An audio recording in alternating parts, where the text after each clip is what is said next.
রাজধানীর পূর্ব রাজাবাজারে গেট খুলতে দেরি হওয়ায় মালিকের গাড়ির ধাক্কায় প্রাণ গেল নিরাপত্তা প্রহরীর।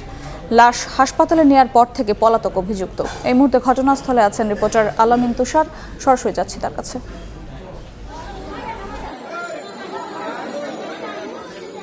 আজকে সকালে এখানটাতেই আনুমানিক 8:45টার সময় আসলে এখানে একটি দুর্ঘটনা ঘটে। সেখানে একটি গাড়ি আসলে একজন নিরাপত্তা রক্ষীকে, ফজলু নামে যে নিরাপত্তা রক্ষী ছিলেন তাকে কিন্তু আসলে পিষে দেয় এবং তিনি আসলে গেট খুলছিলেন। সেই মুহূর্তে আসলে এখানকার যারা প্রত্যক্ষদর্শী এবং আশেপাশের মানুষ যারা রয়েছেন তারা আমাদেরকে যেটা বলছিলেন যে একেবারে গেট ভেঙে সামনে থাকা যে মসজিদের পাশের এখানে যে নামকরা মসজিদ বাইতুল সাকিনা জামে মসজিদ, তার পাশের যে ভবনটি সেটার দেয়ালে গিয়ে কিন্তু সেই গাড়িটি এবং তাকে পিষে দেয়। এবং আমরা যতটুকু জানতে পেরেছি যে সঙ্গে সঙ্গেই তাকে রিকশায় করে আসলে সোহরাওয়ার্দী মেডিকেল কলেজে হাসপাতালে নিয়ে যাওয়া হয়েছে এবং তখন কিন্তু আসলে যাবার পথেই কিন্তু তিনি আসলে মারা যান।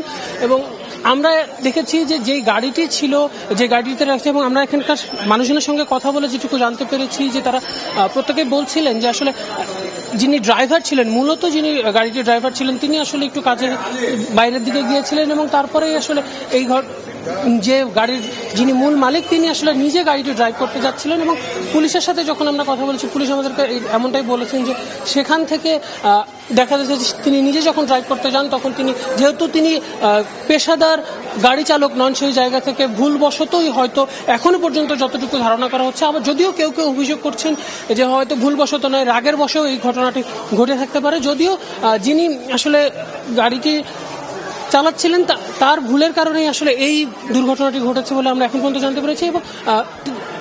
এবং তিনিও কিন্তু বেশ বয়স্ক। আমরা যতটুকু এখন পর্যন্ত জানতে পেরেছি যে তিনি আসলে এখানকার এই শ্যামলিমা যে ভবনটিতে আমরা অবস্থান করছি তারই এখানে একটি ফ্ল্যাটের তিনি আসলে মালিক এবং গাড়িটিও তার নিজস্ব।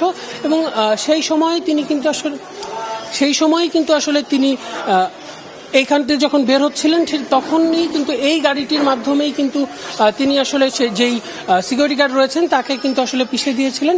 এবং অনেকেই বলছেন যে তিনি আসলে বেশ বয়স্ক, যেটা বলছিলাম যে 55 থেকে 56 বছর বয়সী, এবং তার গাড়ি থেকে যদি কিন্তু মুক্তিযোদ্ধার সাইন দেওয়া আছে। এবং অনেকেই বলছে, এখানকার যিনি কাউন্সিলর তিনিও বলছিলেন তিনি হয়তো মুক্তিযোদ্ধা, এরকম একটা কথা আসলে আমরা শুনছিলাম। সেই জায়গা থেকে এই ছিল পূর্ব রাজাবাজার এলাকা থেকে আমার কাছে সবশেষ।